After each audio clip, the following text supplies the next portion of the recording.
después de la visualización de los vídeos que acabamos de ver, pues voy a dar paso a presentar a los miembros de la mesa que me acompañan. A mi izquierda tenemos a Marlene Perkins. Ella es actual coordinadora autonómica de UNICEF en la Comunidad Valenciana y responsable de área de incidencia política. A lo largo de 12 años ha sido responsable de diversas áreas de la sede de UNICEF en la Comunidad Valenciana: ciudades amigas de la infancia, comunicación, sensibilización, educación, cooperación al desarrollo y alianzas con empresas.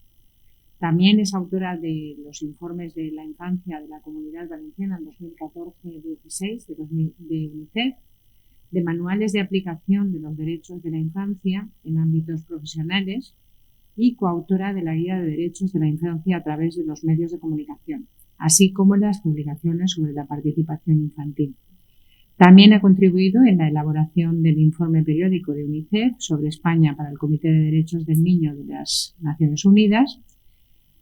Marlene inició su carrera trabajando en el Programa de Desarrollo de la ONU en Nepal, en el ámbito de fortalecimiento de la sociedad civil organizada. Es licenciada en Historia por la Universidad de Valencia y posgraduada del Diploma de Desenvolupament Management por la Open University y Diploma de Experta en Innovación por el ISDE. En fin, Marlene, muchas gracias por estar aquí con nosotros para el Colegio Oficial de la Psicología de la Comunidad Valenciana. Es increíble que puedas estar participando esta tarde con nosotros. Muchas gracias. Voy a seguir presentando a los miembros de la mesa. A mi lado él me ha dicho que le diga Fran, así que en vez de Juan Francisco, que es su nombre en el DNI, le voy a decir Fran. Fran Fernández Hernández es coordinador general de Lambda, del colectivo LGTB, por la diversidad sexual de género y familiar. Fran es un hombre, como él quiere llamarse, cis gay, que ha dedicado toda su vida al mundo de la educación. Es el director técnico de los proyectos educativos de Lambda, del colectivo LGTBI, per la diversidad sexual de género y familiar. Además, compagina su trabajo con su voluntariado en esta entidad, donde actualmente ostenta el cargo de coordinador general. Y un poquito más a la izquierda tenemos a Zoraida Granados Palma. Ella es psicóloga sanitaria, es máster en sexología, orientación y terapia sexual, especialista en crecimiento sexual y de pareja del Instituto Goma, sexóloga delegada de la zona de Levante en la Asociación Nacional de Salud Sexual y Discapacidad desde 2011 a la actualidad, miembro de la plataforma LGTBIQ de Castelló, asesora de la Junta de Gobierno del Colegio Oficial de Psicología de la Comunidad Valenciana sobre sexualidad, diversidad sexual y de género, coordinadora del Grupo de Trabajo sobre Sexualidad del Colegio Oficial de Psicología de Castelló y, por último, nos ha dicho el ratoncito que va a comenzar a trabajar en el Servicio Orenta, que es de la Generalitat en la provincia de Castellón, para orientar a las personas LGTBI. Bueno, pues yo no me he presentado antes, pero me voy a presentar. Soy Vicenta Esteve, soy psicóloga especialista en psicología clínica y trabajo en la Unidad de Salud Sexual y Reproductiva de Castellón. Soy secretaria de la Junta de Gobierno y en este momento pues voy a hacer un poquito de enlace entre estos 4 especialistas que tenemos aquí. Y voy a empezar a preguntarle a Marlene. Marlene, desde el punto de vista de los derechos de la infancia, ¿son más vulnerables los niños y niñas con diversidad funcional que los demás niños y niñas? Bueno, ¿cómo lo ves? Bueno, lo primero quería daros las gracias a ti y a las compañeras del colegio por contar con UNICEF para esta actividad y yo creo que para UNICEF es una enorme satisfacción que este día de 20 de noviembre, que es el Día Universal de la Infancia, cada vez tenga más actividades. Veníamos comentando que vamos todos de cabeza un sitio para otro, pero es una muy buena noticia porque creo que ya es de actualidad los derechos de niños y niñas. Por empezar a tirar de la madeja con los compañeros y compañeras, yo creo que una clave de los audiovisuales que hemos visto es esa idea de la vulnerabilidad de las personas que tienen una diversidad. pero el enfoque de UNICEF, que al final es siempre el enfoque de la Convención sobre los Derechos del Niño, es decir, un enfoque siempre de derechos humanos, derechos de las personas en sí mismas no son vulnerables, en este caso niños o niñas, pero también adultos o adultas por su diversidad. Es el contexto el que genera una vulnerabilidad y, por tanto, yo lanzaría una primera idea con esta mesa, que es que el foco para la inclusión y para que realmente seamos una sociedad diversa de verdad, integrada, no solo de gente diferente encapsulada, sino realmente convivir, es el trabajo sobre las personas no diversas, sobre la receptividad a la inclusión de las personas sin esa diversidad, que obviamente afrontan obstáculos, pero los obstáculos somos los demás muchas veces. Creo que esa vulnerabilidad no es intrínseca a las personas diversas, sino que se convierte en un riesgo, una vulnerabilidad, porque la sociedad no es inclusiva.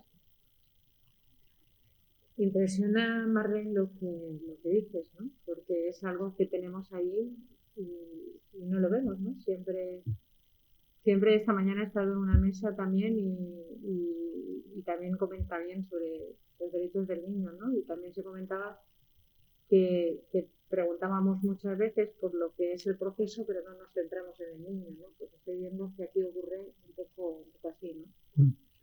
No sé, la verdad es que hay que pensar sobre todo lo que estás diciendo, es algo que ¿cómo podríamos nosotros como profesionales? Yo sé que tú eres historiadora, pero ¿cómo podríamos? Los profesionales de la psicología, por ejemplo, ¿tú sabrías cómo podríamos? Yo creo que en esta mesa hay gente mucho más cualificada que yo para contestar en términos de vuestra profesión. Yo sé cuáles son mis límites, no creo que pueda dar esa guía, pero lo que sí puedo decir, porque sí que es mi ámbito de especialidad, que es ese enfoque de derechos, es que ese enfoque no solamente es una cosa teórica o filosófica, sino que el ver a las personas, en este caso niños o niñas, que además tienen una dimensión extra de vulnerabilidad, repito, vulnerabilidad por cómo el mundo trata a las personas, extra por el hecho de ser o niñas o personas trans o personas con diversidad de género o de orientación sexual o por diversidad funcional. El enfoque es ver qué derechos se están vulnerando. Normalmente el derecho a la no discriminación, para empezar, pueden haber otros.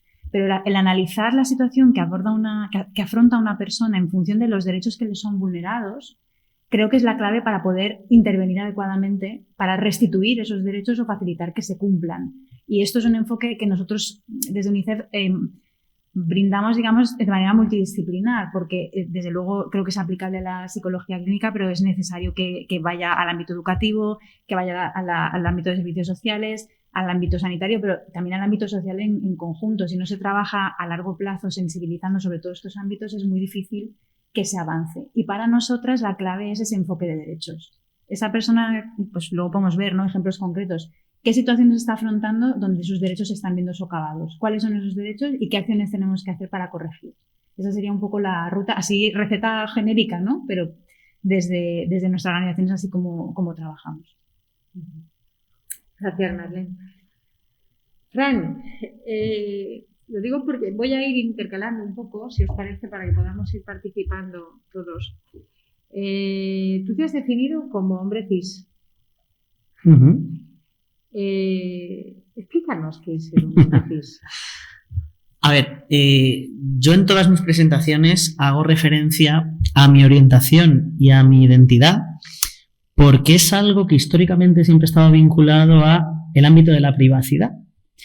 Y mi vivencia de quién soy yo me atraviesa en cuanto a todas las diversidades de las que disfruto. Tengo una orientación y eso me hace ser como soy. Tengo una identidad, eso me hace ser como soy. Tengo unas aficiones, eso me hace ser como soy. Entonces, yo siempre reivindico las etiquetas un poco por lo que decía Marlene, de que quien no vive esta diversidad, pues no cae en ello. Es un poco lo que sale en el cortometraje Para volar, que dice la hermana al final. ¿Y por qué no me acuerdo yo de esta historia? Porque tú no vives la diversidad. A tu hermano se le grabó a sangre y fuego. Entonces, me gusta reivindicar la etiqueta. Y reivindico la etiqueta porque hasta ahora, frente a trans, siempre ha estado normal. Y hoy estamos reivindicando, estamos haciendo un canto al no ser normal, ni maldita la necesidad que tenemos de serlo. La diversidad es la definición de no homogeneidad, de no normalidad matemática, pero en la sociedad normal tiene una connotación muy peyorativa. Entonces, históricamente frente a trans estaba normal.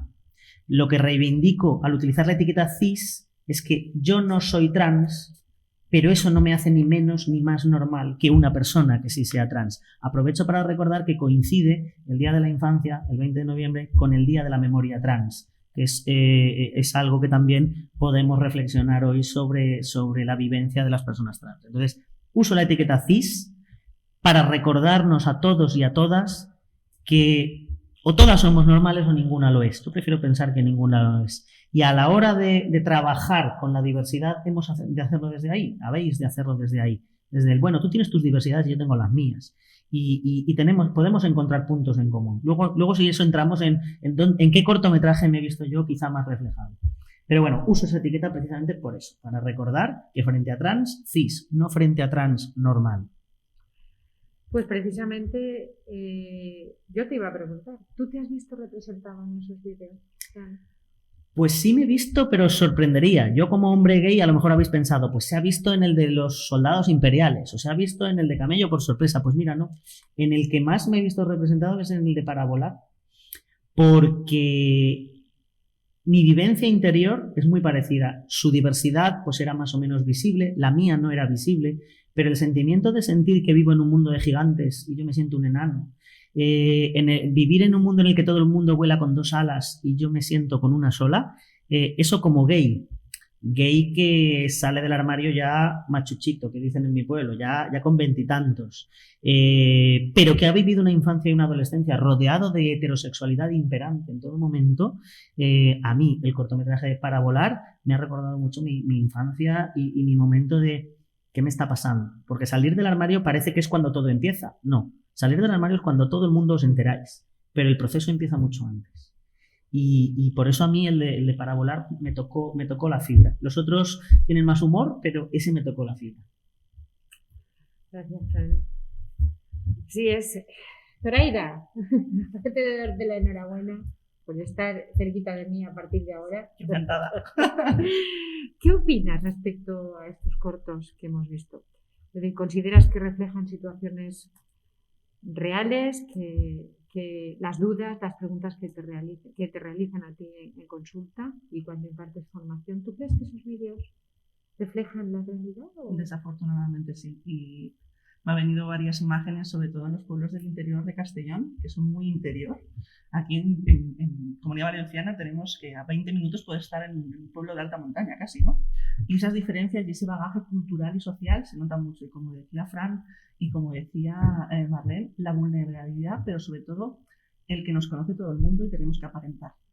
Y vas a Castellón y pasa lo mismo. Es como tenemos que seguir lavando las cosas dentro de casa para no llamar la atención, no ser diferentes.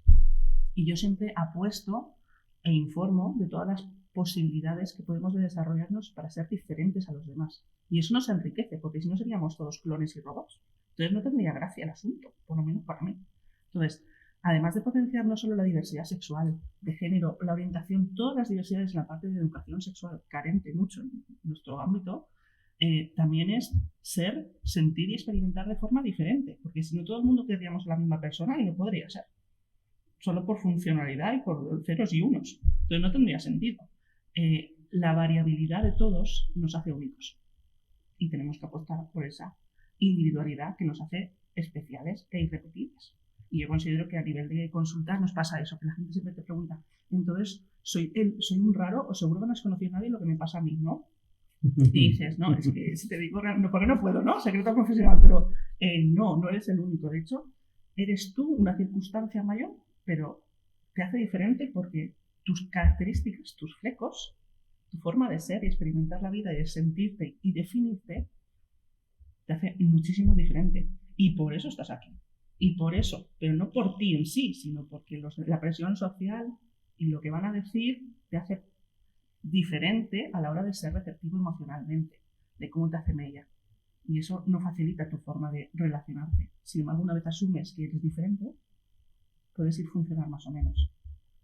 Hay que aprender ciertas cosas, evidentemente, pero no por miedo, sino por calidad de vida, para no ir a sitios que no vale la pena. Yo, Zoraida, te iba a hacer una reflexión mía.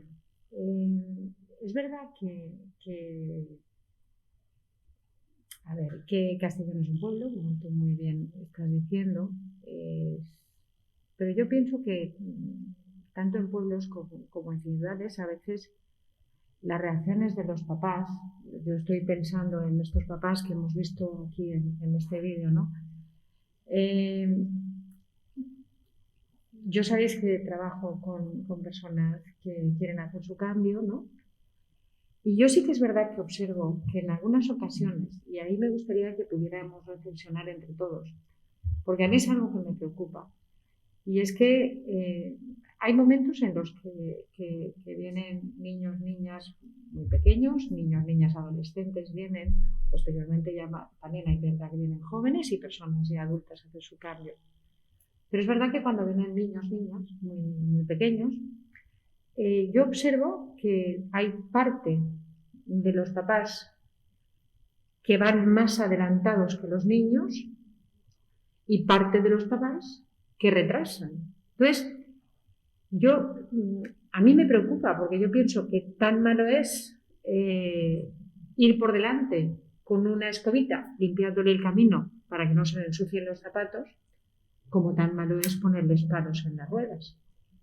Entonces, ante personas que quieren hacer su cambio, ante personas que no se identifican con el género, que se identifican con un género diferente al que toda la vida han sido reconocidas, ¿cómo pensáis? ¿Qué veis vosotros o qué pensáis de lo que yo estoy un poco diciendo? No sé si pensáis igual como yo, si pensáis que a lo mejor estoy diciendo algo que no lo veis vosotros. Estás resumiendo el protocolo educativo de los centros públicos de acompañamiento a la identidad de género. Ni frenar ni empujar. Porque si frenas, estás poniéndole piedras en su camino, que bastantes tiene ya la vida de cualquier persona en su momento de desarrollo. Pero si vas por delante, estás metiendo ideas en la cabeza que igual no es el momento, igual no es esa la vivencia. Hemos de entender que las personas trans son tan diversas como personas existen. Entonces no va a haber dos caminos iguales. A mí siempre hago un chiste, que no es un chiste, es ironía, respecto a la vivencia de las personas trans. Cuando una criaturita con 7 años te dice soy trans, le decimos eres demasiado joven para saber lo que eres. Cuando lo dicen en la adolescencia, es que estás viviendo un momento de cambios, estás experimentando, y si te lo dicen en la edad adulta, hombre, de esto te tenías que haber dado cuenta antes. ¿Me puede decir alguien cuál es la hora, minuto y segundo de la vida de alguien en la que vamos a legitimar su vivencia? Y es que, claro, siempre cuestionamos la legitimidad del testimonio de la infancia o de la adolescencia cuando se sale de la norma, porque yo no he visto a nadie ver a un niño y a una niña de 7 años jugar a papás y a mamás y acercarse al niño a decirle, oye, mira, no deberías jugar a papás y a mamás porque a lo mejor en el futuro te gustan los chicos. Eso no ocurre. Ahora, como se te ocurra decir, hola, que me salgo de la norma, pues te encuentras como camello por sorpresa, que prefiere un hijo drogadicto que maricón. Y ese es el lastre con el que nos desarrollamos. O sea, juntándolo al corto de leggings y mallas, es que el despertar sexual de la población LGTB llega como 6-7 años después.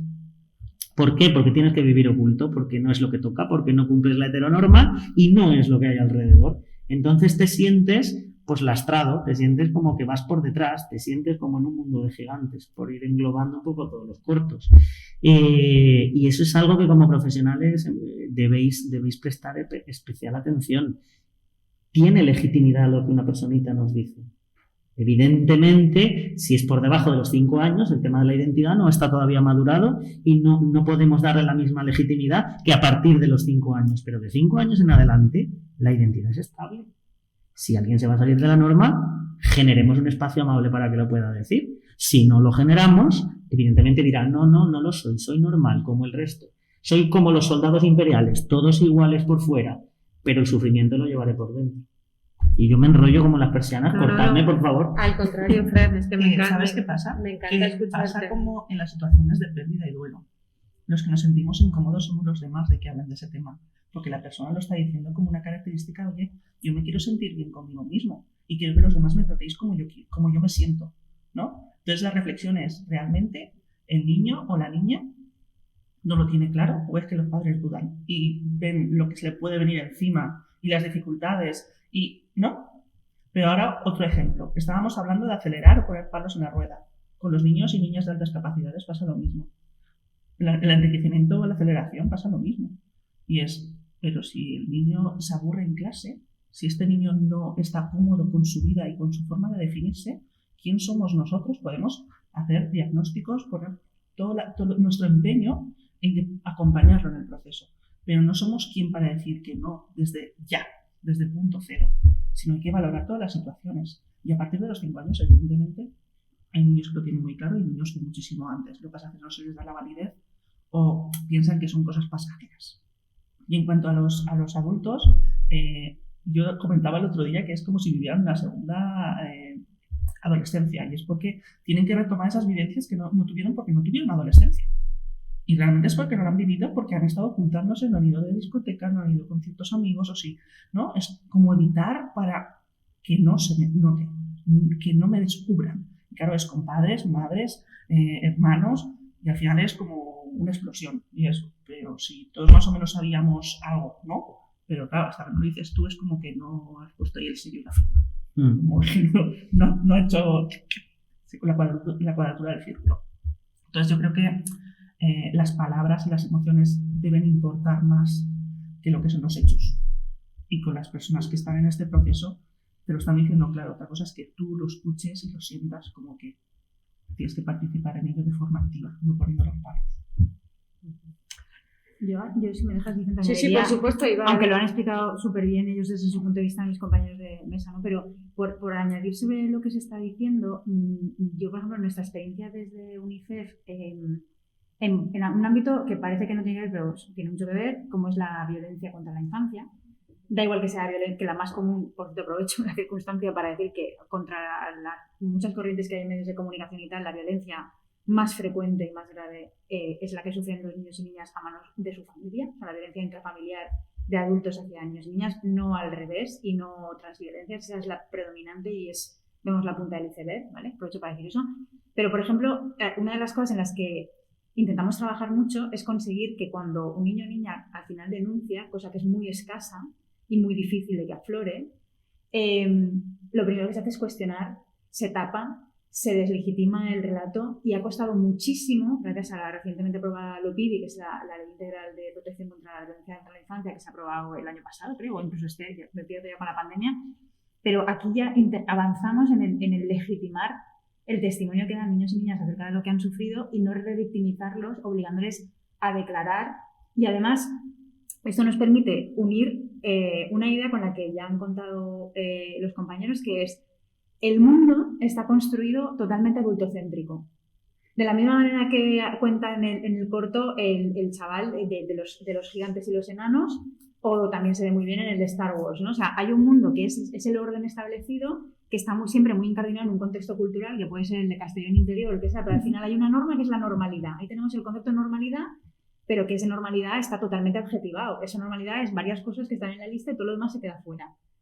Entonces, a los niños y niñas, por el hecho simplemente de la edad, nosotras sabemos que ya hay una discriminación simplemente por el hecho de la edad. Son mini ciudadanas con mini derechos. No son personas que se considere que son plenas porque no han madurado o se han desarrollado como un adulto o una adulta. Pero eso no quita que la infancia sea una etapa de la vida que no es solamente un prólogo para lo bueno que llega después, ni es una inversión, ni es, como siempre se dice, ¿no?, la tan manida frase de los niños son el futuro. O sea, pues no, aparte los niños y niñas son el presente, y la visión y la experiencia que tienen de la realidad, los niños y niñas tengan 2, 5, 7 o 12 años, es tan poderosa, válida y validante como puede ser la que tenemos los y las adultas, aunque ya estemos más configurados, ¿no? Entonces, hace falta un avance social enorme. De nuevo vuelvo, o sea, la pelota se tiene que volver siempre hacia los normales, que están bajo esa etiqueta social aceptada de normalidad, porque son las personas que generan resistencia a todos esos niños y niñas que pueden tener una diversidad. Entonces, volviendo a lo que has preguntado al inicio del tema de frenar, es que, claro, ahí si enfocamos desde los derechos, es respetar, como ha dicho Fran, respetar el ritmo de cada persona, que además es individual, porque si encima caemos en la trampa de decir la nueva normalidad, la normalidad trans es esta, es que no hay una normalidad trans, porque cada persona trans tendrá un itinerario como cualquier otra persona en función de sus circunstancias. Entonces, yo entiendo que ya no entro en el ámbito profesional, que aquí hay otras personas mejor cualificadas, pero es el acompañar ese camino sin caer en forzar ni en discriminar. Y eso lo que requiere, de nuevo, es un esfuerzo por parte de los que no estamos teniendo esa vivencia, de las personas que acompañan, o los padres, las madres, que entiendo que la intervención tiene que ser casi más importante aún con las personas que acompañan que con los y las protagonistas. Pero fíjate, estoy totalmente de acuerdo. Pero yo, por ejemplo, estas son reflexiones que yo me hago porque, claro, a veces lo observas en la gente, que vienen y te cuentan cosas. Es verdad que estamos últimamente muy visibles, las asociaciones, estamos muy visibles, los profesionales que estamos trabajando con personas que tienen una diversidad, pero resulta que luego, quiero decir, me acabo de ir de la cabeza lo que quería decir, me ha ido de la cabeza. Me pasa todo. Sí, me ha ido, ahora es lo que quería decir. Que lo escuchabas mucho en la gente. Sí, sí, ya, sí, me ha ido. Lo vemos mucho, lo escuchamos mucho, pero luego resulta que los profesores no están preparados para atender a un niño con una diversidad. Los pediatras no están preparados, los médicos de familia no están preparados, los abogados no están preparados. Es decir, es verdad que hablamos mucho de diversidad, es verdad que las asociaciones están ahí. ¿Por qué no llega ese mensaje? No lo sé por qué no llega ese mensaje a los profesionales. Porque no somos ballenas. Me explico. Te explico el por qué no somos ballenas. Hay un profesional maravilloso aquí en España, que es José Ignacio Pichardo, que siempre recuerda, no hace falta ser una ballena para apuntarse a Greenpeace. Pero en la práctica, como no soy ballena, no me preocupo por los derechos de los animales. Hasta que no te toca en tu casa una diversidad, sea la que sea, no nos preocupamos del tema. Entonces se oye y se escucha. Yo esto lo noto mucho en los cursos de profesorado. Los centros más involucrados y con más ganas son los que tienen 3 o 4 casos de personas trans. Los que no, ya me tocará. Y cuando me toque ya me pondré, pero es como el unicornio.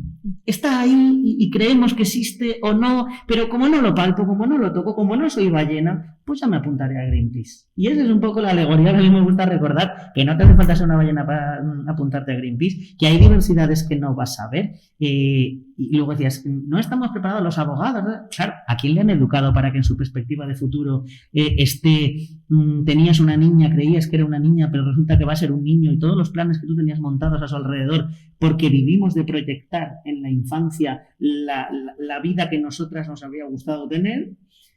Claro, es que los niños no tienen ente propia. Los niños son una extensión de la familia. Yo he llegado a escuchar en estos debates políticos que ahora se sacan a la palestra, los hijos son niños y yo decido, perdona, que ahora son coches, maletas, bicicletas para que sean tuyos. Tú tienes la guardia y custodia de una persona que se está desarrollando y tienes que ser garante de sus derechos. Yo, frente al PIN parental de ese partido que no nombraré, siempre recuerdo los derechos del niño y de la niña. La educación es un derecho del niño. No es un derecho de la familia, con lo cual tú no tienes derecho a decidir. Es él o ella quien tiene derecho a decidir, a recibir una adecuada educación sexual, que comentaba antes Zoraida, que se garanticen los derechos y no se les ejerza violencia, como comentaba Marlene. Entonces, claro, ¿por qué no estamos todas a una? Porque no nos ha tocado. En el momento en que te toca, te pones las pilas. Y eso unifica todos los cortometrajes que hemos visto y alguno más. Hasta que no tienes una enfermedad rara en tu familia, no aterrizas. Hasta que no pasa alguien cerca de tu familia un cáncer, no aterrizas. Y no tiene nada que ver con la diversidad porque no es una enfermedad, pero hasta que no tienes a alguien trans en tu familia, no aterrizas. O hasta que no tienes a alguien gay o lesbiana en tu familia, no aterrizas. Pero, Fran, ¿cómo podríamos, como tú, por ejemplo, como asociación LGTBI, cómo podrías tú tú ahora lo acabas de explicar muy bien y lo has dicho muy claro, es verdad, hasta que no te toca, no, hasta que no tienes un cólico de riñón no sabes lo que es tener un cólico de riñón, eso está claro. Pero, ¿cómo podríamos a la sociedad, cómo podríamos explicar ese sentir? Porque claro, es verdad que los derechos están ahí, es verdad que estamos luchando por ellos y es verdad que gracias a ahora está cambiando mucho y es verdad que ahora se están reconociendo muchos derechos que antes se han pasado, que bueno, que ya nos estamos adelantando en eso, ¿no? Pero es verdad que no acaba de llegar el mensaje. No sé qué podríamos hacer Pues para que lo que estáis pudiera haciendo, llegar el mensaje. una actividad como esta genera más sensibilidad que 27 manuales. Es decir, dar voz a través de los cortometrajes o a través de las vivencias. Yo me estoy imaginando el año que viene, en esta misma fecha, una mesa con niños y niñas que puedan hablar en primera persona. Eso es lo que hace. Es decir, no se trata tanto de nosotros explicar si no vivimos la realidad, sino garantizar que damos voz a quien sí la vive. Jo agradezco muchísimo al Col·legi Oficial que ens hagi convidat a la gent de l'ANDA, porque así podemos hablar en primera persona. O sea, yo puedo hablar como gay, yo puedo hablar por mis hermanos y hermanas trans porque paso todos los días de mi vida vinculados a la realidad. El año que viene, que venga una persona trans y hable en primera persona. Profesionales de la psicología en primera persona, personas que trabajan por los derechos humanos de la infancia en primera persona. Esa es la clave, dejar de tutorizar desde la teoría y empezar a dar voz en primera persona. Y yo creo que ese es el inicio del cambio. El cambio no va a ser para mañana, porque mientras estamos docenas y centenares de miles de personas remando en un sentido, pues la extrema derecha está mandando los mensajes que está mandando y yo qué sé, y están sucediendo cosas tan aberrantes como que unos padres se enteren que mi hija es lesbiana y está con una niña y vayan a la otra chica a decirle una barbaridad, a agredirla y que tenga que intervenir la policía. Y eso no es Valencia 1960, eso es Valencia 2021, Valencia ciudad. Valencia ciudad. No quiero pensar en el ámbito rural que comentaba Zoraida. O sea, no, vamos. Yo, de hecho, he traído a colación, me lo he traído escrito para no errar, porque es de la Comisión Europea de los Derechos Humanos y no quería meter la pata. Muestra preocupación por la ofensiva conservadora a la educación sexual. Ahí es nada. Y dice, es hora de dejar las cosas claras. La UNESCO ha descrito los objetivos de la educación sexual como enseñar, aprender sobre los aspectos cognitivos, emocionales, físicos y sociales de la sexualidad. Es decir, su objetivo es dotar a los niños, niñas y adolescentes de conocimientos, habilidades, actitudes y valores que los empoderen. O sea, que puedan tomar la decisión con la información. No en San Google 3 millones de búsquedas y no hay filtro ni pensamiento crítico porque esas cabecitas todavía no necesitan madurar. Para ser conscientes de su salud, de su bienestar y dignidad. Desarrollar relaciones sociales y sexuales respetuosas, nada de amor romántico con unicornios y alitas y cosas estas. Valorar cómo sus elecciones afectan a su propio bienestar y a las personas de los demás, al resto de personas que los... Pero sobre todo comprender y garantizar la protección de sus derechos durante toda su vida, todas sus etapas. No es porque seas niño o seas adolescente, es porque tu derecho es ser persona y ser libre para elegir lo que quieres hacer, pero basándote en qué, pues en no hacer daño, lo que nos han educado, ¿no? No hacer daño ni ir con premeditación y alevosía, sino desarrollarme como persona porque es mi derecho. Nadie me tiene que obligar a decir, ¿no? Entonces yo creo que la UNESCO lo ha dejado claro y esto es de esta semana. Es decir, para que haya hecho, esto es un informe entero, para que haya sacado este informe, tienen que haber meneado muchas cosas para que, quiero decir, esto no es un informe de un artículo en prensa. Que la UNESCO diga esto, pues, nos tienen que cargar a todos y decir, oye, vamos bien, en el buen sentido, y hay que remar a contracorriente, así que vamos. Está bien que lo diga la UNESCO porque si lo decimos los colectivos es que somos una secta y que estamos adoctrinando. Y que somos unos exagerados. Claro, y que somos muy exagerados, porque como no lo has vivido, no lo has pasado, pues te permites el lujo de opinar. Pero que lo diga la UNESCO da tranquilidad. Bueno, yo creo que... que yo creo que el que esté en muchas instancias, cuanto más variopintas mejor, es importante porque, aparte que sabemos que es una herramienta básica de prevención de la violencia y de un montón de cosas más, aparte de todo. O sea, es una cosa fundamental para también saber identificar las relaciones tóxicas, lo violento y lo no, ¿no? O sea, que es una cosa que está claro que es clave. Pero volviendo a lo que se está diciendo tanto de la ballena como de hablar en primera persona, ¿no? Yo creo que efectivamente, y a nosotros nos pasa mucho el trabajo que se hace en infancia genérico, porque la infancia, por cómo está montada esa sociedad, tiene muy escasas posibilidades de autorrepresentarse a sí misma, por el hecho de la minoría de edad, ¿vale? Luego hay otras diversidades de las cuales tampoco se les permite hablar, pero el hecho simplemente de ser niños y niñas hace muy difícil que se organicen y se representen, pero no es imposible. De hecho, nosotras fomentamos la participación infantil en el ámbito municipal, con el programa, en este caso de Ciudades Amigas de la Infancia, que promueve que niños y niñas participen en consejos municipales, asesorando, dando su opinión, su visión de la ciudad, y tenemos comprobado que esto mejora mucho. y esa visión de largo plazo en todo lo que estamos diciendo. O sea, esto no se cambia de un año para otro y hace falta una visión, unos objetivos muy sostenidos a largo plazo, porque cuando esos niños y niñas que han participado se hacen más mayores, toda la ciudad cambia. Y cuando esos niños y niñas a su vez son padres, si tú has podido ejercer tus derechos con libertad y has entendido la infancia de una determinada manera, luego eso ya quiebra la inercia de la discriminación, ¿no? Entonces, eso es lo primero. Y recojo también un poco la idea que has lanzado tú, Fran, de que estaría muy bien tener este tipo de mesas y de actividades testimoniales en primera persona de los niños y las niñas, por ejemplo, que puedan contarlo desde su óptica, ¿no? No solamente las personas que nos dedicamos profesionalmente, sino también los protagonistas, las protagonistas. Y con el tema de las ballenas y de Greenpeace, yo creo, a riesgo de que está siempre bajo bombardeos, pero creo que podemos decir con un poco de prudencia que por lo menos los derechos de las mujeres, desde la dictadura hasta ahora, ha habido un cambio social en España, ¿vale? Por ser prudentes y porque siempre hay que estar defendiéndolo, pero es verdad que de donde veníamos ahora ha habido una transformación. Yo desde UNICEF siempre pongo este ejemplo porque creo que una de las claves ha sido esa visión a largo plazo, porque eso no pasó en el año 77, ¿vale? Aquí estamos y todavía hay que hacer. Pero uno de los puntos de inflexión ha sido el momento en que la sociedad española en su conjunto ha pasado a entender que los derechos de las mujeres son un patrimonio de todas y todos, de todo el mundo, sea mujer o no sea mujer. Entonces yo creo que es necesario que esas ballenas que no van con nosotros o con nosotras, el momento en que se entiende, porque se llega emocionalmente a ello o porque llevas 10 años sensibilizándote, porque te llega por todas las vías, asumes que todos los animales del mar es un patrimonio de todos y todas, ya no hace falta ir a la normalidad por un sitio y la diversidad por otro, porque ya se adquiere como un patrimonio social que tenemos que defender entre todos y todas. Y yo creo que esa transición, que hace falta una visión a largo plazo para llegar a ella, es una de las claves. Y es verdad que vale más una sesión así que los 10 manuales, como tú decías, pero yo también, mi visión desde el trabajo, sobre todo en protección de infancia y tal, es que si afinamos más en esa idea que estamos todo el rato comentando de que hace falta que la gente se sensibilice, porque los normales son los que tienen un obstáculo, yo creo que aparte de sensibilizar, hace falta reglamentar. Y esto lo digo por lo siguiente, porque mi percepción a lo largo de los años es que da igual que hablemos de diversidad de género, de orientación, de diversidad funcional o simplemente de violencia contra la infancia, es que los profesionales, las profesionales, como se ha dicho, muchas veces no tienen la formación ni el enfoque.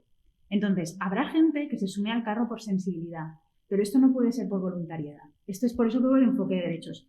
Muy bien los que voluntariamente, oye, porque lo han entendido y han decidido, pero no me vale, porque yo quiero que un juez pase por ahí, le venga bien o le venga mal, porque es su obligación, un fiscal o una fiscal, y todo el mundo de la cadena, todos los profesionales y las profesionales, tienen que asumir las obligaciones que tienen respecto de la no discriminación y los derechos de niños y niñas. Entonces, para esto, sí que una de las cosas que yo creo, ya por ir, como decías tú, ¿qué hacemos, no? Pues Lambda, por ejemplo, cuenta qué cosas piensa que se pueden hacer. Yo también creo que otra cosa que se tiene que hacer es que cuando tú estás en la facultad estudiando determinadas carreras, que luego vas a trabajar con la infancia, tú por narices tienes que dar unos contenidos. Tiene que haber un currículum y una obligatoriedad. Todo eso cuesta muchísimo de mover, porque el currículum de las universidades no es una cosa que se cambia de un día para otro y hay muchos enfoques ahí detrás que luego conducen al tipo de sociedad que tenemos o no tenemos. Entonces yo creo que ahí hay que hacer un trabajo muy importante para que todos los colectivos profesionales que luego van a tener competencias directas ya salgan lo más formados y sensibilizados posible. No que vaya a depender de si lo ha tenido en su casa o no. Tenemos que avanzar hacia ahí, no va a pasar en una generación, pero no puede ser solamente la empatía. Tiene que ser también la obligación legal, porque estamos hablando de derechos de personas. Luego obviamente habrá gente con más sensibilidad o no, ¿no? Pero es lo que estamos diciendo los profesores. Pues si están capacitados o no, o sí. Bueno, pues habrá que dejar claro que si tú eliges esta profesión va a conllevar este tipo de cosas, ¿no? Y eso, pues eso, no lo vamos a conseguir mañana, pero hay que avanzar en ese sentido, en formar y en dejar claro a qué vamos. Me he enrollado, ¿verdad? Pero maravilloso. Mira, me ha encantado. Es que creo que y ojalá sea así. De hecho, aprovechamos el micro desde el Colegio Oficial de Psicología para decir que la Facultad de Psicología a lo millor una materia que abordara estas cuestions ajudaria molt a després no trobar-nos encara i a València professionals de la psicologia que encara estan venent teràpies de reconducció, d'aversió i de correcció de l'orientació, de la identitat. Aleshores, jo no puc anar-me'n d'ací sense dir que el col·legi ja sí pot fer molt a la facultat i pot fer molt com a col·legi, que això no passa. Perquè estem parlant d'allò positiu, que és com ha de ser, però jo no m'oblide que a València encara n'hi ha pseudoprofessionals que venen les teràpies per deixar de ser. Com que per deixar de ser? Perdó, que m'he canviat al valencià. No, pero es de veres que, y me cole y ya me calle, que es profesional, no, cada col·lectiu el que li toca, no? Ara jo, perquè jo no soc d'aquest col·lectiu i no, ja ha posat els deures, no, Fran? Però jo crec que ja, baixant d'aquesta perspectiva general, cada col·lectiu professional té que fer aquesta reflexió, aquesta consideració i ja identificar ja concretes metodologies, maneres de fer i de no fer per a generar una deontologia apropiada als drets de la infància, siga en totes les variants, no? Perquè en l'àmbit de violència no us dic també, o sigui, la quantitat de gent que li arriba i directament el que es pensa és que ho està inventant o síndrome d'alienació parental o qualsevol cosa. És que quiere llamar la atención. No es dona legitimitat a... O sigui, que hi ha molta feina i cada col·legi professional té ja deures en aquest sentit. De totes maneres, continuant de lo que esteu dient, jo no farà molt vaig donar classe en una universitat, en el màster de general sanitari, y evidentemente lo primero que me toca, siempre digo lo mateix, es que a mí siempre me dan la parte más horrorosa, me dan la parte de legislación. Pero mira, aprofite, com molt bé està dient Fran, vull dir, el que és professional i sabe lo que treballa, lo primer que se debe perder son los derechos. Porque a mí cuando un papá me ve y me digo, pues mira, yo no le voy a dar permiso, porque me lo dicen así, chulito, pues mira, yo no le voy a dar permiso. Digo, pues yo lo lamento, yo voy a intentar que usted me entienda, yo me voy a intentar explicarle, yo voy a escuchar al nene o a la nena, pero evidentemente si usted al final tampoco accede a que tengamos una continuidad, pues yo tendré que hablar con el Ministerio Fiscal. Yo digo, es así. ¿Qué quiero decir? Porque yo sé que a mí la ley me protege en este sentido. Es decir, que hoy en día haya profesionales que estén haciendo terapias aversivas, pues evidentemente están fallando ante una ley de marzo del 17, y eso es así, y saben perfectamente que eso no se puede hacer. Entonces, es verdad que en la universidad se explica, pero es verdad que muchas veces los profesionales que estamos también dando clases en la universidad tampoco a lo mejor a los alumnos, o en este caso yo ya eran psicólogos, pero yo les decía, mira, cuando tú entras a trabajar en un sitio, lo primero que tienes que hacer es estudiarte la legislación que corresponde a tu sitio de trabajo. Tú vas a evitar muchos más problemas. Sí. Y el problema es que la mayor parte del profesorado, la mayor parte de profesionales y del profesorado, con todo el respeto hacia el profesorado, no se sabe la legislación que hay hoy por hoy. Y entonces, pues a veces tienen respuestas pues, que no están dirigidas donde tienen que ir, es un problema. De todas maneras, continuando con Marlene. Marlene, ¿desde qué punto de vista UNICEF y los derechos humanos de la infancia, qué es la plena inclusión? ¿Qué es la plena inclusión para vosotros? Bueno, yo creo que en realidad ya lo llevamos hablando todo el rato, ¿no? Sí. Yo para mí creo que la idea de inclusión tiene primero una idea clave que es la equidad, que es una palanca importante para entender la inclusión. La equidad la entendemos en una imagen típica que seguro que habéis visto, quien nos está siguiendo desde casa también, que es, hay una palestra de chavales que está viendo un partido de algo de fútbol, lo que sea, y tienen distintas tallas, distintas altitudes. Entonces, cada uno tiene un cajón para poder subirse y al final los tres, las cabecitas, están al mismo nivel, pero en función de la altura hay un cajón distinto. Esto es tan sencillo como que en función de la vulnerabilidad de cada cual hace falta más recurso o más ayuda. No puede ser café para todos igual. Entonces, este es un primer principio, igual lo estoy hablando mucho desde el punto de vista de la política pública, pero es verdad que las políticas públicas tienen que ir orientadas a compensar la desigualdad primero, y eso es a través de la equidad, de identificar cuánto hace falta para equiparar los derechos de las personas y que no haya discriminaciones, ¿no? Ese sería, yo creo, el primer ingrediente. A partir de ahí podemos empezar a hablar de inclusión, que yo lanzaría dos ideas fundamentales. Una, ya la estamos tratando todo el tiempo, que es hay que girar la cámara sobre el diverso, la diversa, al resto, a los normales. O sea, porque en participación infantil, por ejemplo, nosotros siempre decimos el obstáculo a la participación infantil son los adultos, no hay más. Los niños y las niñas, los seres humanos, los cachorros humanos, porque somos mamíferos, al final tenemos el impulso de la participación, de la curiosidad, del ponernos de acuerdo, del intervenir sobre el entorno. Da igual que tengas 2 años que 10. Lo harás de distintas maneras, pero el impulso existe. El obstáculo son los mayores, que son los que, porque al final implica renegociar una relación de poder. Es muchísimo más sencillo mantener una clase, hablo de una clase, pero no es un ataque a las aulas, ¿vale? Puede pasar en cualquier tipo de congregación donde haya niños y niñas y adultos y adultas. Los adultos y adultas en nuestro centro se hacen por el mango. Y es mucho más fácil que los niños y niñas estén callados y que sigan instrucciones. Porque el adulto está muchísimo más cómodo. Da igual que sea también en casa. A la hora de escoger una extraescolar o la ropa de ese día, es muchísimo más sencillo mandar tú. Entonces, hay el reconocimiento profundo de que niños y niñas tienen derechos, son sujetos de derechos, no propiedad de sus padres.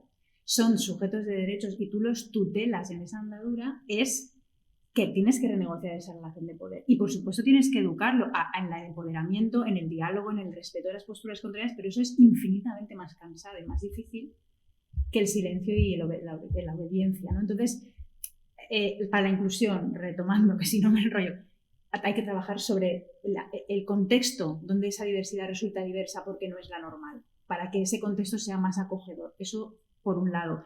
Y luego yo creo que esa plena inclusión también tiene un riesgo de convertirse en... Estamos en nichos, hay mucha diversidad, pero en realidad no nos mezclamos y nos respetamos de verdad, sino que cada uno está en su pequeño nicho. Entonces, hay diversidad en la cesta, pero esa diversidad no es recíproca, ni realmente hay respeto, ni hay curiosidad, ni relación trabada. Lo que pasa es que yo creo que para llegar a eso primero hace falta esa equidad, ese trabajo y tal, porque yo creo que de ahí aflora directamente que convivamos más. Y en ese sentido se ve muy bien con diversidad funcional, porque además aquí hay gente con mucha más legitimidad que yo para hablar de la otra diversidad. Yo tampoco tengo la legitimidad para hablar de la funcional, pero por lo menos tengo alguna fuente en ese aspecto, que es que si los niños y las niñas desde chiquititos ya conviven con esa diversidad, la asumen como una normalidad total. Cuanto más los separamos, educación segregada, por ejemplo, el torpe es el que no lo ha visto nunca y entonces no sabe cómo manejarse con una persona con diversidad. Si tú, en cambio, has tenido en tu clase todo tipo de diversidad, te has acostumbrado y del adulta no tienes esa dificultad.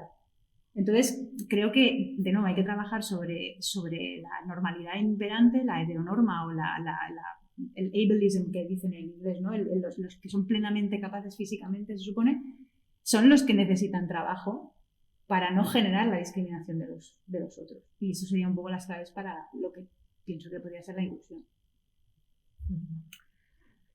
Muchas gracias, porque me gusta mucho lo que dices, Marlene. Se nota que dominas el tema y que tienes un gran conocimiento de lo que es. Bueno, tampoco, pero si entiendes los derechos, yo creo que a partir del enfoque de derechos las cosas se ven de otro modo y eso es una cosa que todos tenemos que asumir, es una mirada de enfoque de derechos. Y yo creo que una vez se tiene esa mirada es que tampoco es tan complicado, ¿sabes? Es que yo sigo un poquito incidiendo en lo mismo, no sé. ¿Cuántos papás y cuántas mamás habrán aquí que son compañeros psicólogos y psicólogas y personas que no son profesionales de la psicología que te estarán escuchando y que se darán cuenta que en su día a día eso, por mucha capacidad que tengan, no se hace? Es decir, es mucho más fácil decir cállate que ahora hablo yo y ponte esto que te lo mando yo porque aquí soy tu madre o soy tu padre y vas a hacer esto porque te lo digo yo. Es así, ¿no? Porque evidentemente es mucho más fácil el cortar y evitar el conflicto que enfrentarnos al conflicto, y eso nos pasa. Pero es que es más fácil la toma de gestionar el control y mi frustración que a todos tratar por igual. Casi no hay variabilidad, ¿no? Y no se nos puede desmadrar el asunto. Pero el tema es, si queremos gestionar eso, es como si cuando vas con el coche, ¿no? Tú tienes 3 retrovisores, pero ¿a cuál haces más caso? ¿Al que está más cercano o al que está más lejano?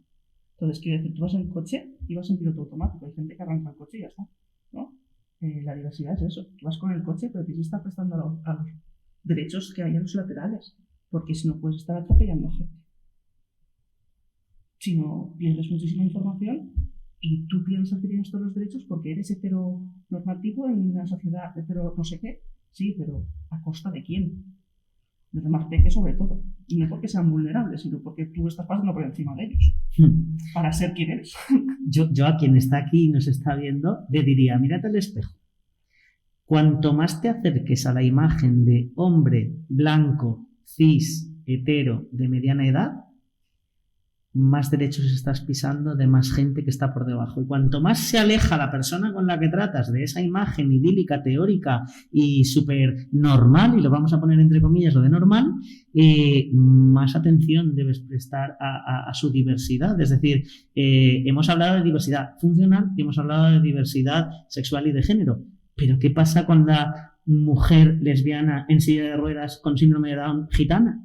Es decir, que es que las diversidades se suman, se adicionan y la atención que debemos dar nunca va a ser igual. No podemos analizar a la infancia solo como infancia. No podemos analizar a la adolescencia solo como adolescencia, o solo como gay, o solo como lesbiana, o solo como ir en silla de ruedas. No, somos un cúmulo. Yo a los profesores les digo, sí, es trans, pero no intentes argumentar todo lo que hay en su vida alrededor de esto le pasa porque es trans, porque también es adolescente. También vivís en un contexto sociocultural y socioeconómico. Eso influye. Entonces, por favor, que somos mucho más ricas, más poliédricas que el gay. ¡Pum! Yo me pongo la etiqueta para hacer política y hacer reivindicación, pero yo soy mucho más. Yo soy un señor de 40 años, yo soy, bueno, alguno más, yo soy un friki, yo soy un licenciado en químicas, yo soy un amante de los animales, yo soy gay, y todo eso es lo que configura mis necesidades y cómo me desenvuelvo en el mundo. Eso es aplicable a cualquier ser humano. Lo de la equidad me ha encantado, la imagen mental de sí, al final el objetivo es que todos miremos a la misma altura, pero ¿cuántas cajas necesito yo? ¿Cuántos escalones me alejo del hombre blanco cis hetero de mediana edad? Eso es realmente el atender a la diversidad. Eso es la clave de entenderlo. Entender que siempre el barro cae hacia abajo. Y cuanto más abajo estás, más barro.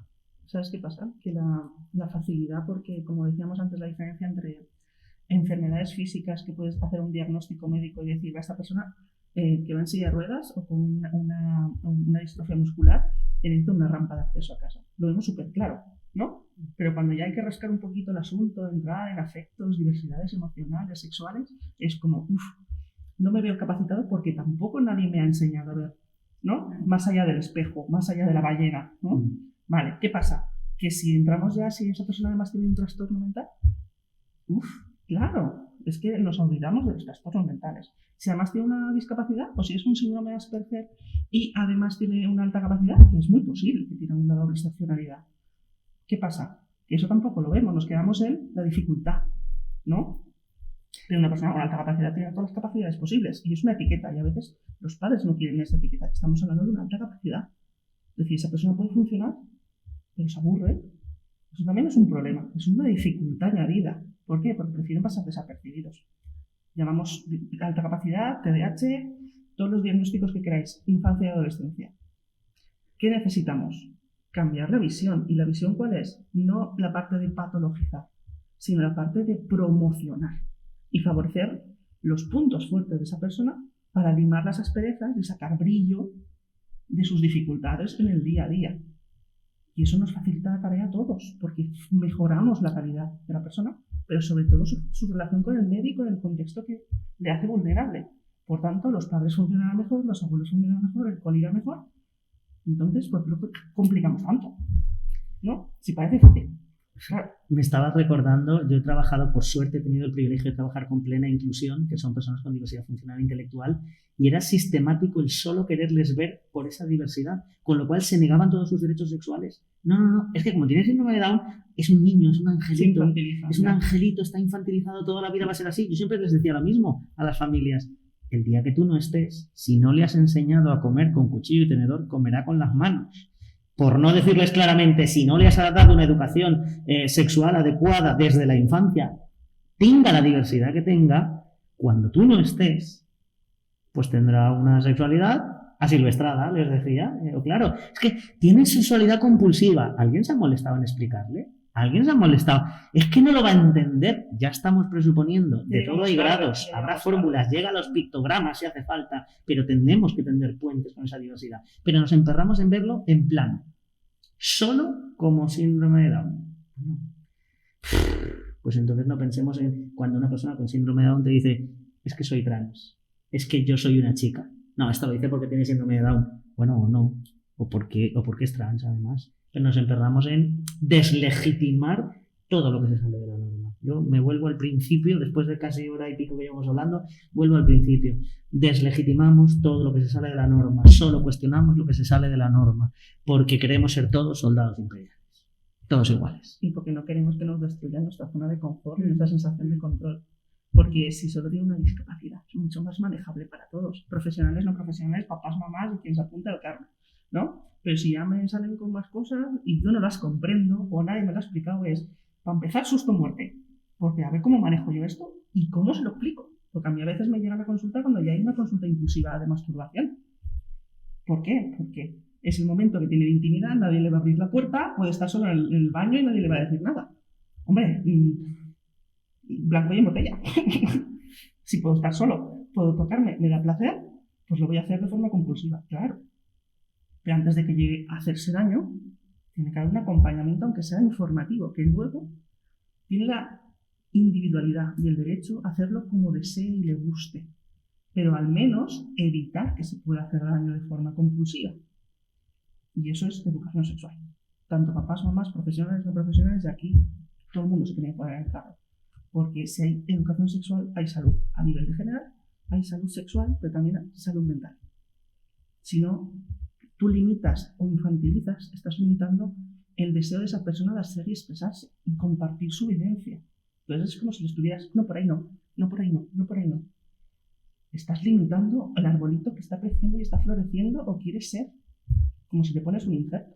Es que no es un insecto, es una variabilidad más, es una diversidad en todas las diversidades.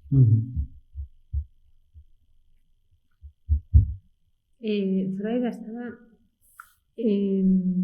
¿cuál es la pregunta que más te ha sorprendido respecto a la sexualidad y diversidad sexual? Si con una pastillita se cura. Esa es la pregunta del... Pero a ver, están todos ahí los papás hablando entre ellos en una asociación o en una... Alguno que duda en plan, pero con una pastillita eso se cura. ¿Y ¿no? es frecuente? Perdona, Es pregunto muy yo frecuente. también. O sea, que no es una ocasión, No. eso es lo que surge siempre, ¿no? Por ejemplo, en pacientes con cáncer que han tenido problemas urológicos, la pregunta es, ¿la Viagra me va a ayudar, no?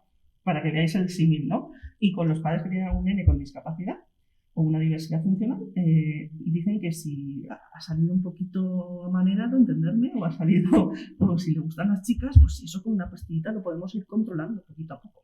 ¿Eso no preguntan aún? Sí, todavía.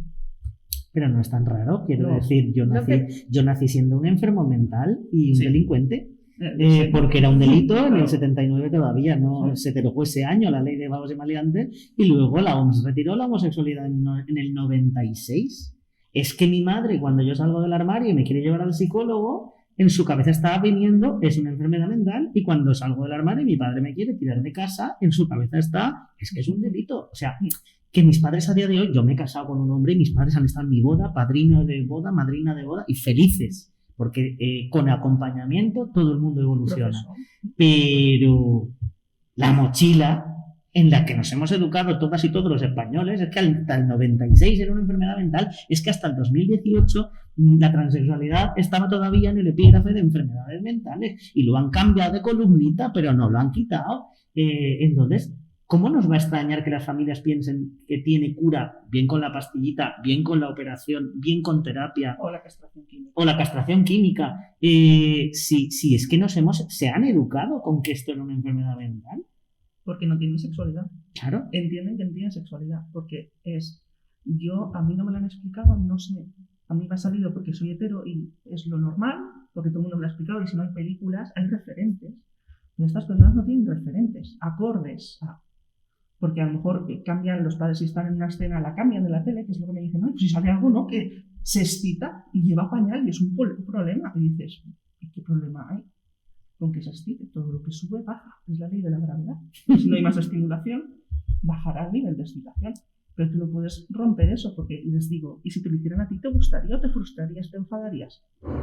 Luego te vienen y dices que tiene problemas de conducta. Claro, es que siempre le estás diciendo que no puede expresarse, que no puede hacer esto, más sus dificultades en el día a día, que tiene que con un acompañamiento muy bien, pero es que las dificultades siguen estando.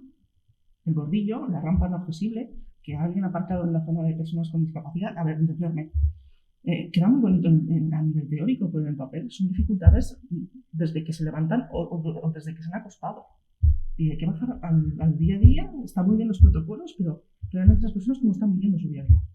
Porque si les cuesta a lo mejor una sonda nasogástrica o un pañal, o llegar al colegio es levantarse 3 horas antes para que lo suban en un autobús adaptado. Quiero decir, que está muy bien, pero la realidad golpea fuerte cuando te acercas. Y luego pedirles que tengan una vida normal. Sí, ya. Claro. Y tendrá novio, tendrá novia. Yo siempre les digo a los adolescentes cis-hetero de las aulas, ¿alguno de vosotros, me refiero a los chicos, tendría una novia trans, una novia con pene? Se hace el silencio más incómodo. Desde que yo salí del armario en mi casa no había escuchado yo un silencio tan incómodo.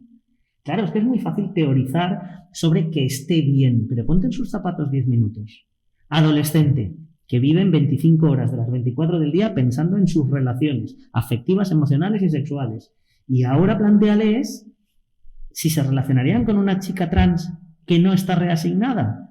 Y luego ves y dile a la persona trans, después de reconocerme con ese silencio que no, ves y dile a la persona trans, es que tú no tienes por qué operarte. Evidentemente que no, ojalá y no, pero mientras la sociedad tenga ese percal, ¿qué le estamos inculcando a esa personita trans?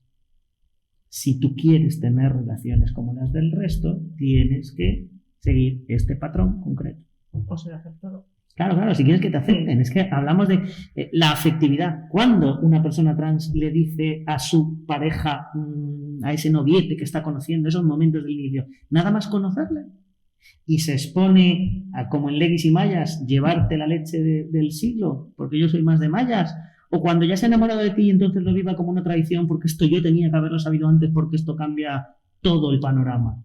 Y luego decimos que las personas trans están obsesionadas con reasignarse, como para no,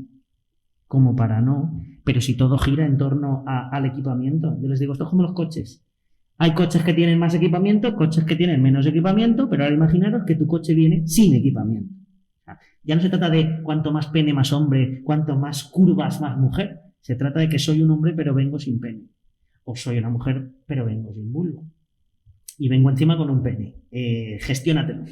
Y luego, como adolescente, pídele a la adolescente trans que no se agarre a los estereotipos. Pues si es que todo lo demás me está negando que soy una mujer, ¿cómo no me voy a agarrar? Me agarro como si fuese un salvavidas, pero la culpa es tuya. En vez de decir, porque lo idealizas. Claro, es que le dices a la sociedad, hombre, es que no tendrías que seguir los estereotipos de género, es que estamos luchando para que no se cumplan los estereotipos de género. Ya, pero a ti nadie te niega que eres mujer aunque no te maquilles.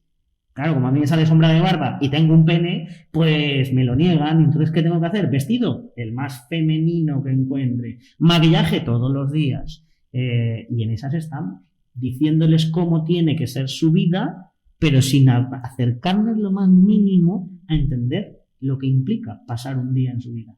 Entonces, pues claro, aquí estamos con la dificultad que comentabas tú de cómo transmitir esto a quien no lo ha vivido. Y yo siempre digo lo mismo, no lo vas a entender en primera persona porque no te pasa.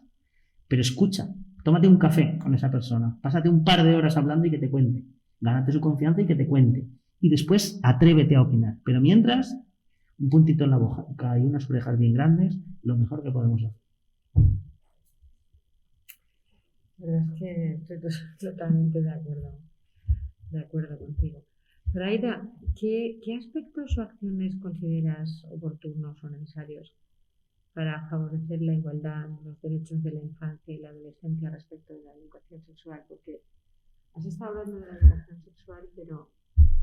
A mí la educación sexual es como ahora educación física. Entrenas los músculos, pero tienes que entrenar las emociones. Y a todos nos han enseñado física, química y matemáticas, o lengua o lo que sea, pero la parte de educación emocional es un agujero negro en materias, igual que, no sé, gestionar las emociones para yo sentirme bien, para relacionarme con los demás. Para mí eso es educación sexual. Y que la parte importante sea que no es porque lo impone una gente externa, no, desde fuera, sino porque vemos que ayuda, igual que la educación física. sino personas en el instituto todas tantas horas sentadas sin menear un poquillo el cuerpo, yo creo que se estresarían todos más de lo que están, ¿no?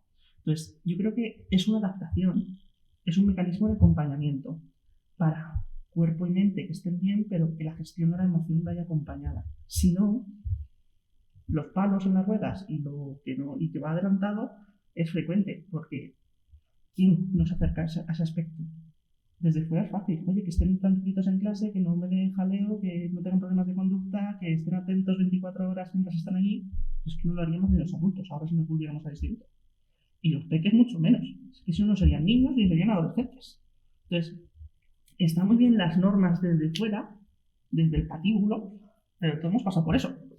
Entonces, la educación sexual sería una herramienta para vehiculizar todas las asignaturas para que, igual que la perspectiva de género, es que nos olvidamos de la perspectiva de género, pero cuando citas personas célebres, el 99% son hombres, o mujeres que se quieren pasar por hombres, ¿no? Para poder publicar, entre otras.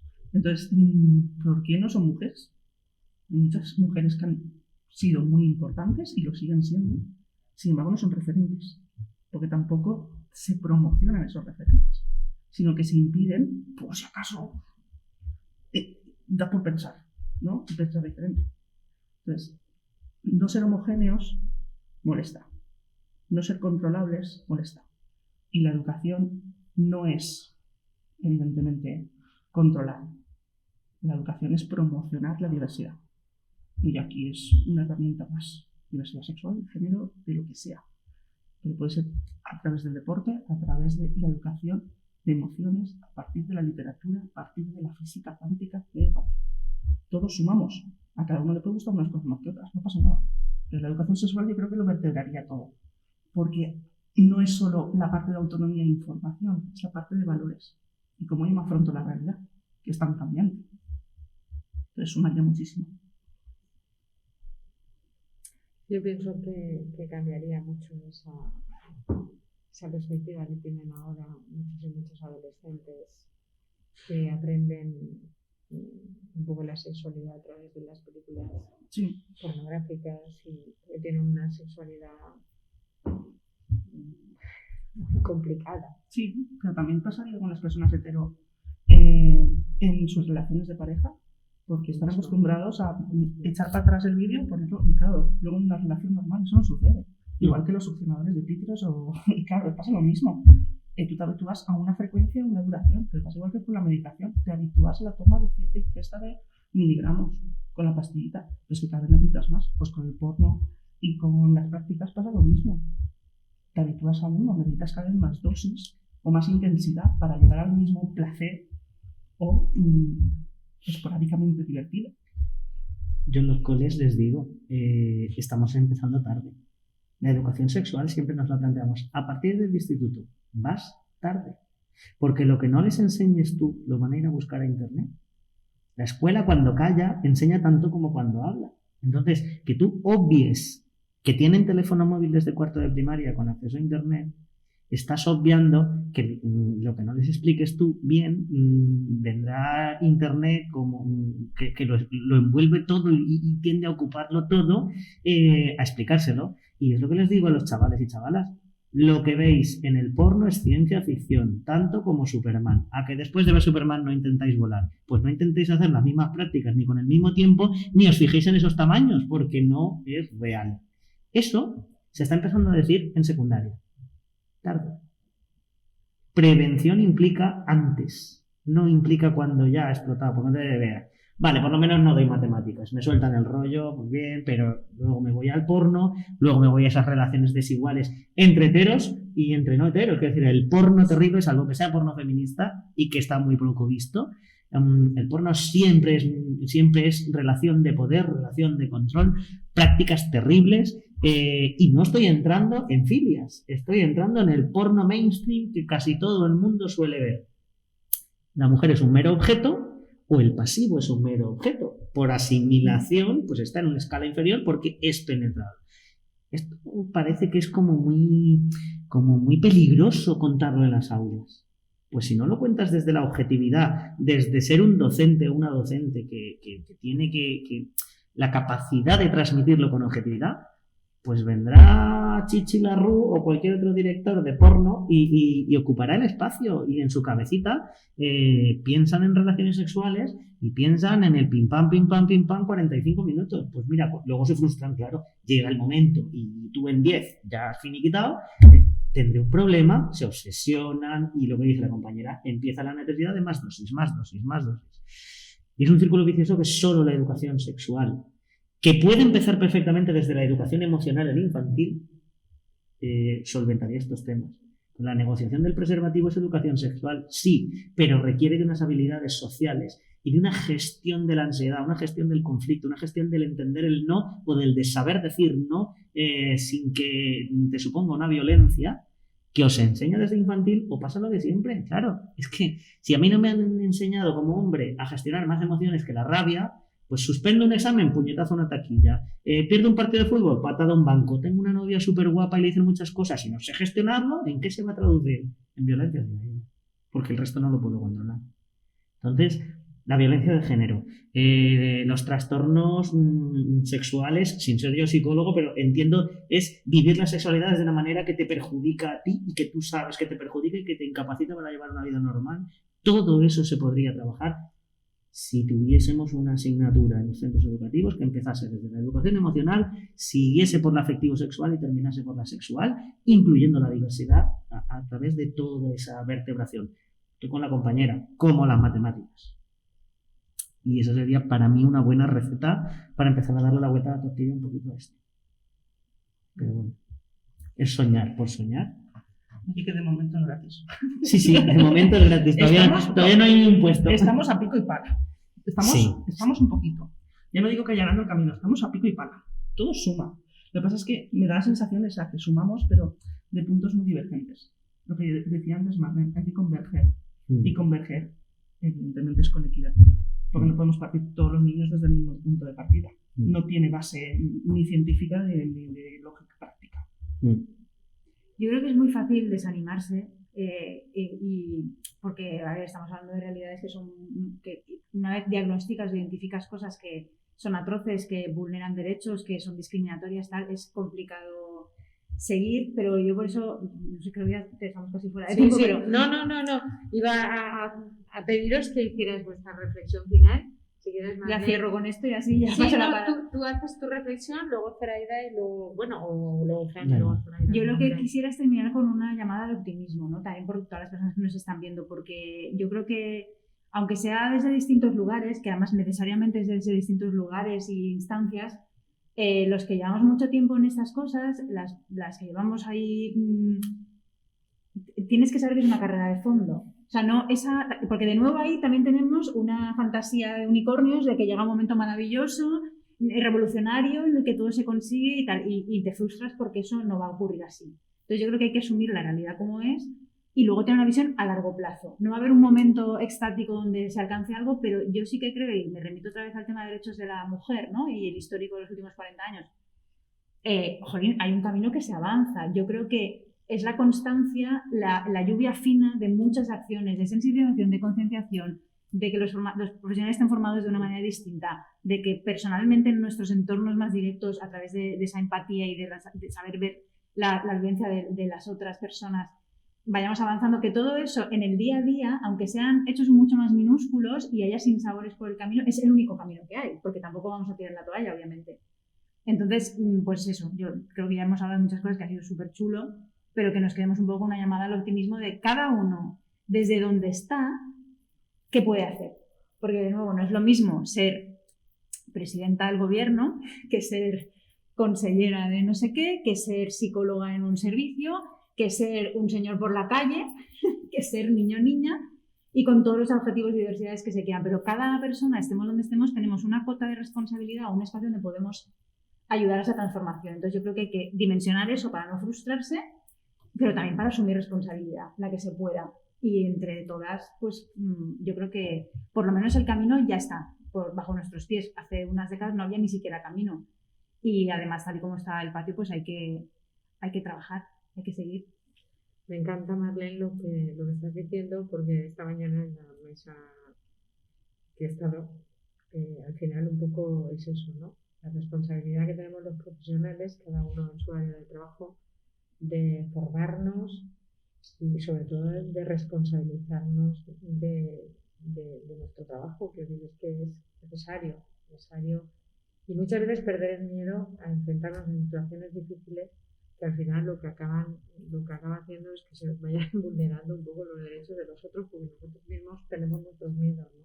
Exacto. Entonces, si nosotros no somos capaces de hablar cuando tenemos que hablar y de luchar por lo que realmente, por la persona que es vulnerable o por la persona o por esa falta de equidad, y nosotros tenemos nuestros ciertos miedos, también podemos hacer mucho daño. Pues es importante que sepamos, y yo eso es lo que he dicho esta mañana, ¿no? De alguna manera que en cada profesión, pero que sepamos que ahí están los colegios profesionales para también apoyar a los profesionales en aquellas cosas que a veces y en aquellas cuestiones que a veces se encuentren preocupados porque digan, esto me voy a saltar, no me lo voy a saltar, me voy a encontrar con alguien que me meta en la cárcel por haber hecho esto a este padre, yo voy a... No, para eso están los colegios, ¿no? Para defender la profesión y sobre todo para defender a los ciudadanos y en concreto a los más vulnerables, ¿no? Y eso es importantísimo y por eso estamos aquí. Zoraida, o Fran, como queráis. Lo que tú quieras. Bueno, pues empiezo.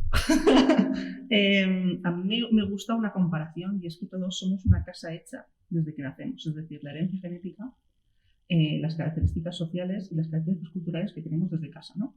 Entonces tenemos que aprender a vivir en ese piso, chalet, mansión o castillo que nos ha tocado por sorteo genético, y a veces es una discapacidad, a veces es una variabilidad, a veces es una alteración genética, a veces es que soy diferente y punto, y me siento diferente. Entonces, hay dos variables que afectan muchísimo, y una es la intemperie y otra la responsabilidad. Es decir, todos te dan la baraja de cartas o te dan los ingredientes para hacer la tortilla, ¿no? Y otra cosa es que si la tortilla sale quemada, chamuscada o no, si sale sosa o no, es decir, cómo mueves tú esos ingredientes propios para afrontar y dar un resultado. La diversidad es esto, me estoy enfrentando a que todo el mundo tiene la tortilla hecha. A mí esas tortillas no me gustan, quiero hacer la mía, pero tengo que tener el derecho y la oportunidad para hacerlo sin sentirme que voy a contra, ¿no? Entonces, la responsabilidad mía profesional, es permitir esa, pero a partir de la oportunidad, pero no de las amenazas, porque si las amenazas lo coartan, y es lo que decías, ¿no? Papás y mamás que unos le ponen la rueda y otros los aceleran cuesta abajo, y el golpe puede ser importante, ¿no? Sobre todo si no tienes las herramientas o estás un poquito acolchado o con casco, ¿vale? Entonces, tanto la responsabilidad como la intemperie facilitan que esa casita se mantenga en pie. Porque todos, a la casa que tengamos hay que hacer reformas y hay que hacer mantenimiento. Y eso es una diversidad. Y ese mantenimiento es darme cuenta de si esas emociones alrededor se manifiestan o es contracorriente, ¿no? A veces chocas y dices, va, virgencita, me quedo como estoy y así no pasa nada ni saltar las alarmas. Las alarmas son darnos cuenta, revisarnos. Porque si no, esa casa se puede estar cayendo a pedazos y no lo sabemos. Y es cuando no nos sentimos bien. O esa casa está en perfectas condiciones, pero yo no quiero habitar en ella. Entonces tenemos un problema porque es tu casa. Pues me gusta mucho lo que has dicho, ha sido muy bonito, Zoraida, de verdad que sí. Es verdad, la verdad es que es así, ¿no? Es así. Y bueno, la verdad es que, jolín, qué difícil es también muchas veces luchar contra uno mismo, ¿no? Y cuánto daño nos hacemos. Y sobre todo lo importante, pues como estáis diciendo todos, es que empecemos a trabajar desde que somos muy pequeños, porque si no empezamos a trabajar desde que somos muy pequeños no vamos a aprender a manejarnos. Las habilidades sociales las aprendemos cuando en casa te dicen sonríe la abuelita que ha venido a verte, pues tú aprendes a sonreír, pero si tú no aprendes, entonces hay que aprender. Fran, venga. Ay, pues me habéis dejado. Claro, ser el último después de haber hablado tan bien. Pues mira, yo me voy a centrar en algo que digo mucho en las aulas. Como decía Marlene, si nos centramos en conseguir el mundo de la utopía, nos desanimaremos. Pero lo que sí que podemos hacer es generar el oasis. ¿Y qué es el oasis? ese espacio bajo el que yo sí tengo todo mi control, y puede ser mi consulta, puede ser mi familia, puede ser mi espacio profesional, y que ahí, que yo sí que puedo incidir directamente y no dependo de elementos externos, garantizar que la infancia y la adolescencia se pueda desarrollar acorde a sus necesidades. Si conseguimos eso, estaremos haciendo mucho, porque no hemos hablado porque lo hemos planteado en positivo, pero el suicidio es una de las causas de muerte en infancia y juventud más preocupante. Después del accidente de tráfico, me parece que era la segunda más importante. Si conseguimos generar en todos los espacios pequeños oasis, la persona sale ahí y coge aire, para luego volverse a meter en su océano de dramas. Entonces, ese oasis, que sí que podemos controlar, nos va a permitir no perder la ilusión.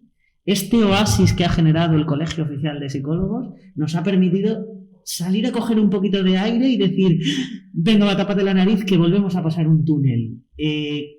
Cuanta más gente se preocupe de generar su oasis, al final se extiende y acabamos en la selva amazónica. Oasis y oasis que se juntan, acaban haciendo ese espacio maravilloso, esa utopía en la que creemos que nunca vamos a llegar y que puede que llegue un momento de no estoy en la utopía, yo tampoco, pero oasis, ostras, que ya estamos. Y no lo sabíamos. Siempre la utopía es ese sueño que nos mantiene caminando. Pues estemos ahí y llegará un momento que nos demos cuenta, como en el cortometraje, que estamos rodeados del canguro que no sabe saltar, del conejo que no tiene dientes, de la paloma con una sola ala, y que al final eso es bien y no pasa nada. Y no me voy a enrollar más, yo creo que ha quedado claro. Dar las gracias porque un colegio oficial como el vuestro tiene la llave de un cambio social importante. Darme cuenta como activista LGTB que tengo una aliada, un aliado en el Colegio Oficial de Psicología de Valencia es algo que cambia un poquito el contexto en el que nos movemos. Así que gracias por haber generado este oasis. Pues Fran, muchísimas gracias por tus palabras. Yo ya voy a cerrar. Hemos terminado en tiempo. On time, como dicen, no sé inglés, pero on time, como pone en las esas de los aeropuertos. Yo, la verdad es que estoy súper agradecida a Fran, a Zoraida y a Marlene porque me lo he pasado muy bien. Tengo la suerte de tener a 3 personas. Ayer cuando en la Junta de Gobierno me decían, Vicenta, mañana muy bien, mañana muy bien. Yo decía, yo sé que va a ser un éxito porque tengo a 3 grandes profesionales a mi lado que creo que me van a ayudar mucho a entender yo y sobre todo a que entiendan muchas personas que también es verdad que hoy estoy dirigido a todo el público en general, muchas personas que no conozcan de esta situación que estamos viviendo, que están viviendo algunas personas y entonces me ha parecido, yo sabía que iba a salir bien, pero yo os quiero agradecer. Quiero que sepáis también que dentro del colegio, evidentemente, siempre vamos a apoyar cualquier iniciativa que sea en favor de las personas más vulnerables, en este caso de los niños y niñas y también de las mujeres. Y bueno, ahí estamos, ¿no? Y de esa diversidad. Y bueno, siempre quedamos a la espera de que vosotros podáis pedirnos cualquier cosa y nosotros pues abriremos las puertas de este colegio para que todos los profesionales y la ciudadanía en general puedan disfrutar y sobre todo aprender de personas que conocen, personas que lo sienten y que nos pueden transmitir lo que sienten. Yo pienso que siempre cuando se habla desde el corazón y desde la verdad, siempre los que están a tu lado lo entienden, ¿no? Se ponen en nuestro lugar porque aunque hayan personas que no sean a lo mejor muy empáticas, pero sí que es verdad que si nosotros damos, vamos a recibir. Siempre pienso que hay que dar y luego ya recibiremos, pero seguro que recibimos. Pues bueno, reitero mis gracias de verdad en nombre de la Junta de Gobierno del Colegio. Muchísimas gracias por estar aquí, Zoraida. Tú estás en tu casa. Yo encantada. Tú estás en tu casa y además estás en tu casa trabajando en un colegio como estás y colaborando con nosotros.